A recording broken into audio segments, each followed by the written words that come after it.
Hello বন্ধুরা, আশা করি সবাই তোমরা খুব ভালো আছো। এই যে আমার মা লক্ষ্মী এবং তার জন্য একটি মাটির ভাঁড় বানিয়েছি।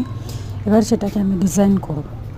মা লক্ষ্মী যেহেতু খুব দুটো প্রিয় জিনিস, এক হচ্ছে মা লক্ষ্মীর চরণ, যেটা না থাকলে ভয় না, আর তার সাথে হচ্ছে পদ্ম ফুল এবং ধানের শীষ।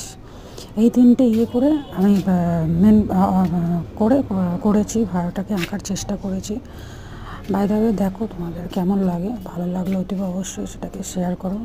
প্লিজ আমার চ্যানেলটাকে সাবস্ক্রাইব করে দাও। আমি এটা জাস্ট আমাদের বৃহস্পতিবার করে মা লক্ষ্মীর ঘটে যে টাকা চাপানো হয়, সেই ঘটের টাকাটা দিয়ে এটা ভরবো।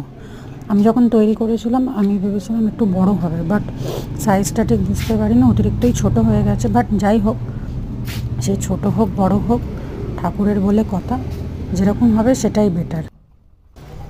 বাইরে জিনিসটা খুব সুন্দর দেখতে হয়েছে, প্রথমবার চেষ্টা করেছি, বাট দেখতে ভালো লাগছে। যাই হোক, তোমরাও দেখো। আমি নিজস্ব প্রচুর পরিমাণে এটা হুট করে একটা ডিজাইন করার মনের মধ্যে রয়েছে, করে দিয়েছি। আমি তো যাক মা লক্ষ্মীর নাম করে করেছি, যাতে জিনিসটা খুব সুন্দর দেখতে হোক, তোমাদের সবার পছন্দ হোক, সেটাই হচ্ছে সবথেকে বড় কথা। সবাই দেখো, দেখে বলো কীরকম হয়েছে। ভালো লাগলে অতি অবশ্যই একটা লাইক, কমেন্ট আর শেয়ার করে দাও। আর আমার চ্যানেলটাকে প্লিজ সাবস্ক্রাইব করে দাও।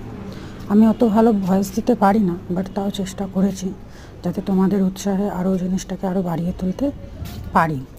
এনিওয়ে, দেখো কীরকম হয়েছে, দেখো তোমাদেরকে দেখে আশা করছি নিশ্চয়ই ভালো লাগবে। Thank you very much.